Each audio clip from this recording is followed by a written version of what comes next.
So shoulder blades packed, core tight, and then only lift the leg an inch off the ground. Reach that arm towards the far wall. Little pause. Bring it back down. And then the other side. A little lower with the leg. There we go.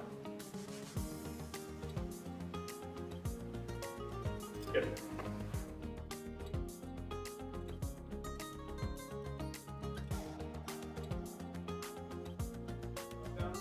We're going to step it up to a beast hold bird dog. So from this position, you're going to elevate the knees. And then from there, you're going to go into that bird dog, extending the opposite arm and leg, maintaining that core control the whole time. Do 2 per side here.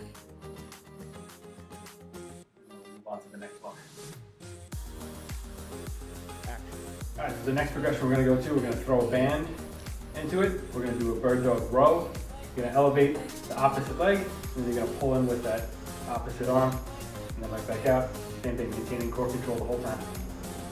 Now, if you really want to step it up another notch, you can elevate those knees like we did for the beast bird dogs, and add another element of stability to the exercise.